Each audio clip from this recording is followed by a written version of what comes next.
Sun Moon Lake DIY Day Tour. Hi guys, I'm Donna. 2 years ng OFW dito sa Taiwan, and for today's video, magdi-DIY tour tayo sa Sun Moon Lake.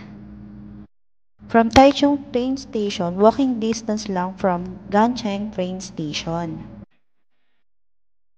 And tawid lang kayo, makikita nyo na ang Nantou Bus. Pwede rin kayo ditong mag-avail ng package nila na round trip na boat and cable car. 640 NTD lang to guys. And ang expenses nyo naman sa bus ay pwede nyo nang gamitin ng inyong YoYo card. Mas may discount kasi doon, 100 NTD lang papunta at pabalik. Kapag cash naman po, ang round trip is 360 NT dollar. Oras nga pala ng bus mula Gancheng Station hanggang Sun Moon Lake is 10:20 AM. Advice ko lang guys na maging strict kayo sa time lalo na kung do it yourself ang inyong travel. Para na din hindi kayo maiwan ng tour bus pa uwi. At pagkarating ko nga riyan, sumakay na agad ako sa boat. At ito ang first activity ko. Pagkasakay ko sa boat, napakaganda at napaka-heaven ng view, nakaka-relax. Ito yung perks ng pagiging isang OFW dito sa Taiwan. Pwede kang gumala kapag day off mo, lalo na pagka gusto mong makita ng mga nature at magandang ambience.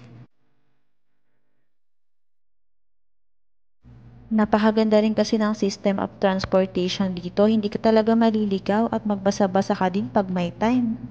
At kung feeling mo naliligaw ka na talaga, gumamit ka lang ng Google Map. At pagkadating nga namin dito sa aming first destination ay nagutom na nga ako. Nakigaya lang din ako sa mga kasama ko sa boat. Bumili din ako ng tea egg nila or century egg. Sobrang sarap. Basta iba yung lasa ng tea egg nila dito compare sa nabibili natin sa 7-Eleven. At sumakay ulit ako ng boat para makapunta naman ako doon sa cable car.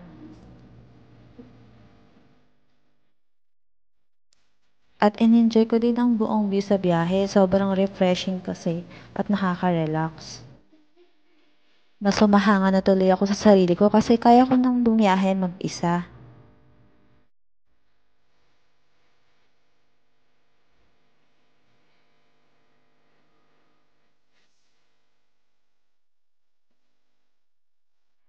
Yun lang guys. See you sa next video. Ingat!